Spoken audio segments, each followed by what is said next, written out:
In the soft glow of the evening, as I sat in my living room, the sudden buzz of the intercom broke the silence. Brushing away tears, I glanced at the screen to see my mother-in-law and Martha waiting outside. A wave of relief washed over me, thinking they were here to lend a hand. With quick steps, I reached the door and swung it open, only to freeze in surprise. "Please, bring everything inside," my mother-in-law instructed, and a group of people, chirpy and full of energy, who appeared to be movers, made their way in, apologizing as they passed by me. Confused and overwhelmed, I blurted out, "What? What's happening?" My voice must have carried because my son, Roger, rushed down from his room, worry etched on his face. "What's wrong, Mom?" he asked, eyeing the movers who were now swiftly occupying our space with boxes and furniture. I don't know," I stammered, turning to look at him, equally puzzled. Suddenly, the harsh reality was voiced. "We're taking over this house. It's time for you to leave," my father-in-law, Terry, commanded with a firmness that brooked no argument, even as the movers continued their task. Roger's face drained of color. "No, you can't do this. Auntie, don't they know?" he pleaded, his voice barely above a whisper. "This house, it's not Dad's anymore, and it's haunted." The room fell silent as Terry paused and the movers halted, all eyes on Roger, who was now shaking. "My name is Christina, and I'm 39, married to Keith, who is 40 and a dedicated businessman. Keith, the epitome of calmness, doesn't indulge in vices. He's all about work and spending cozy movie nights with me. Our son, Roger, once a regular companion on these family evenings, now found himself busy with middle school, leaving Keith and me reminiscing about the past. Keith often spoke fondly of his school days, proud of his decision to attend a local public high school over the prestigious one where his parents taught. He was a star student, involved in leadership roles and cherished memories with his high school buddy, Terry. "You were a model student, weren't you?" I'd tease him. His response, always with a laugh, was a reminder of simpler, happy times. "Are you enjoying this?" I asked him once during a movie night. "Yes," he replied. Then looking around, he added, "No, it's more than that. It's happiness." He spoke of our home, our family, with a sincerity that warmed my heart. "I have everything I need. A wonderful wife, a lively son," he said, his honesty making me feel cherished. "You meant to say a beautiful wife," I corrected, half joking, half serious. In this unexpected turmoil amidst movers and declarations of eviction, Keith's words echoed, a reminder of the love and unity that made this house a home, haunted or not. I playfully swung my arm towards Keith, and he dodged it with a laugh, affirming, "Yes, having a beautiful wife does indeed make me the happiest." Our current goal is to buckle down and work hard towards paying off our house's mortgage. Keith has arranged our finances in such a way that I can focus on being a stay-at-home mom without the stress of financial burdens weighing us down. I often find myself thinking how fortunate I am to have Keith, a man so considerate and kind as my partner. While we were sitting side by side, lost in the storyline of a DVD, these thoughts warmly filled my mind. Keith frequently shares how content he is with our married life. However, I can't shake off the feeling that his happiness was not as profound before we got married, especially during the times he spent at his parents' home. The tension and strained relationships he has with his family, particularly with his parents and his sister Martha, are evident and point towards underlying issues. The genesis of these issues, from what I've gathered, seems to revolve around Keith's decision to not attend the high school his parents had chosen for him. In contrast, Martha, who is 3 years his senior, complied with all their parents' wishes. She attended the high school they chose for her, maintained the high grades they expected, and even secured a job at a company they approved of. According to Keith, Martha's compliance has made her overly reliant on their parents, leaving her with a diminished capacity to make independent decisions or adapt to unforeseen circumstances. This dependency manifested clearly when Martha ventured into the workforce. Accustomed to operating under explicit instructions, she found herself paralyzed in a work environment that demanded initiative and independence. Her discomfort and inability to adapt led her to resign in less than a year. Subsequently, her parents hurriedly arranged a marriage for her, choosing a husband on her behalf. Despite having a capable son in Keith, they went as far as to adopt my brother-in-law, making him part of their household, a move that puzzled me greatly. I often ponder over the need for Keith's parents to adopt another son when they already had Keith, who was perfectly capable and deserving of their love and attention. Keith's father is an ordinary businessman, yet there seemed an undue emphasis on projecting a certain image, particularly through the education of their children. They stretched their finances to send Keith and Martha to private high schools, a decision Keith attributes to his parents' desire to maintain a facade of affluence and prestige.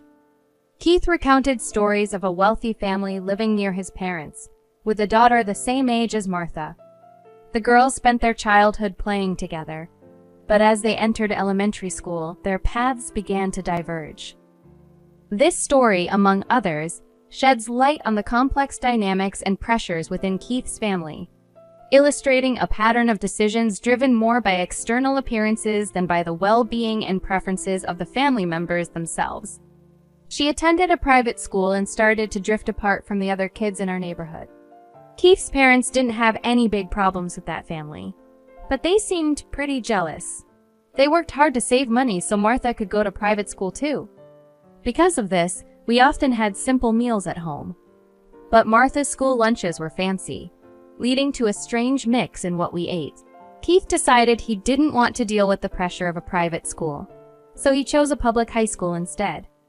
I think it was a smart choice, but his parents were really upset and started treating him differently. They used to love showing off about Martha's fancy school.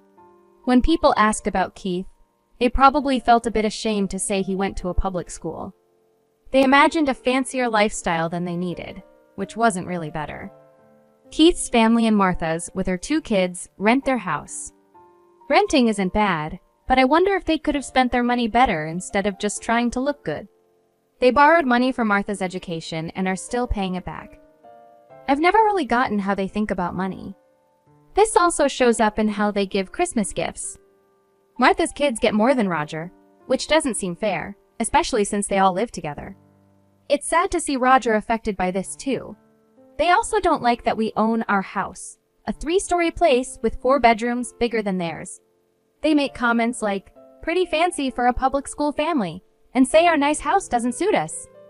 When they visit, they pick on small things like a stain or a scratch on the floor, and say our house isn't that great. Honestly, their attitude is pretty annoying. They don't have to come over if they don't like it here. Keith thinks they act this way because they're jealous. They don't have a lot of money, but we have our own house, even though we're still paying for it. Keith jokes that it's because they always want to look good to others. My brother-in-law probably earns a decent salary, and my father-in-law is still working in his 50s, but their debts slow them down. "Don't worry about it," Keith always says. But when Keith and Roger aren't home, my mother-in-law and Martha come over. Lately, they've started walking around our house while I'm busy in the kitchen. They talk about changing rooms to their liking, which is pretty bold. When I caught them and showed I was annoyed, they just faked a smile and made a snarky comment about me being slow with the tea. I had to ask them to go back to the living room and was shocked when my mother-in-law asked for a spare key. I couldn't give her one, knowing she might snoop around our things. It was strange for them to ask for a key after treating Keith poorly. I told them I'd talk to Keith about the key, and later, we said no over the phone. My mother-in-law was mad, but we made it clear they should only visit when one of us is home. Keith's health suddenly became a concern. He was diagnosed with cancer after some tests, which left us speechless. The cancer was more advanced than we thought. The doctor said he didn't have long without surgery. Our insurance wouldn't cover all the costs, including the hospital bills, living expenses, and our house mortgage. Everything we had built seemed to fall apart. I was scared of losing Keith and worried about our future, feeling completely overwhelmed. I thought about asking my parents for help, but they're no longer with us.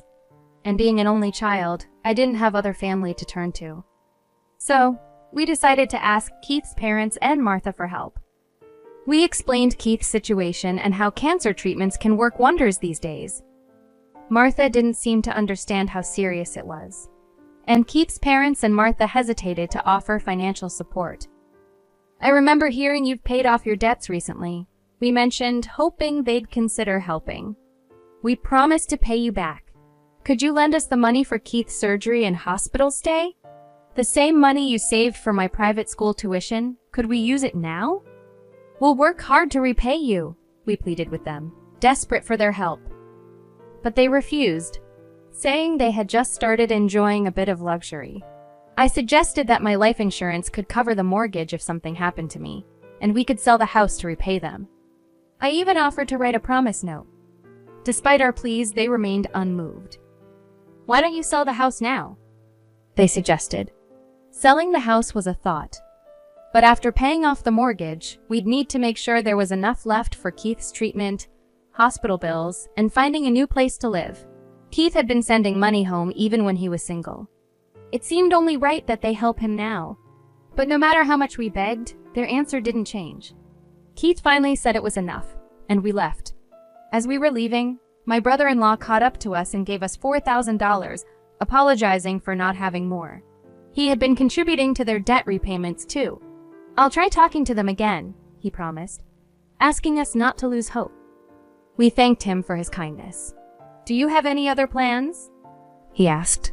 Yes, we're considering selling the house like Martha suggested, I replied, shocked by the reality of the situation. Selling a house isn't easy. It involves a lot of steps and wouldn't be quick enough, especially with Keith's upcoming hospital admission. Plus, we'd need to find somewhere new to live. It's not as simple as it sounds. It's okay. I know someone who can help, Keith said with a hopeful smile. Over the 3 years since his cancer was found, Keith fought bravely. Even though doctors said he had just a few months, he made many happy moments with us.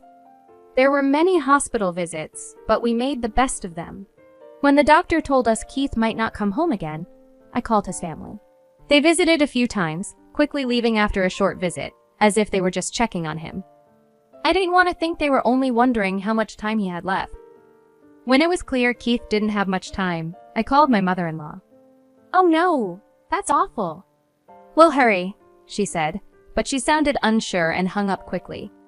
Despite feeling uneasy, I went back to Keith and our son, Roger, in the hospital room. In the end, only my brother-in-law, coming straight from work, and Keith's good friend Terry, made it to see him. Keith opened his eyes weakly to see us before closing them one last time. My brother-in-law and Terry took care of the funeral stuff while we went home to get things ready. They stayed with Keith and Terry drove us. We had rushed out in the morning, and by the time we returned, it was already evening. Our breakfast dishes were still out. In the quiet of the evening, I turned on the lights and started looking through a photo album in the living room. Tears began to fall as I picked out a photo for the memorial service. Then the doorbell rang.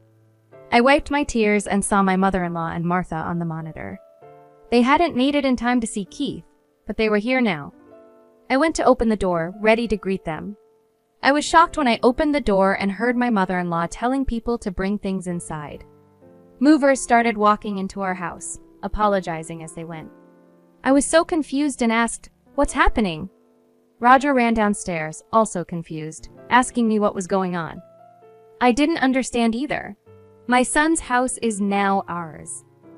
You need to leave, my mother-in-law said, with my father-in-law organizing the movers as they filled our house with stuff. Roger suddenly got upset and said, "No, this house isn't Dad's now, and it's haunted." When he said this, everything stopped and everyone looked at Roger. Then Terry walked in, yelling at everyone for bringing stuff into someone else's house without asking. He made such a noise that even the neighbors might have heard. The movers, confused, started taking everything they brought back outside. Then my nephew and his kids showed up, upset about their things being left outside. My brother-in-law was angry. He thought he was helping with a move, but was confused by the situation.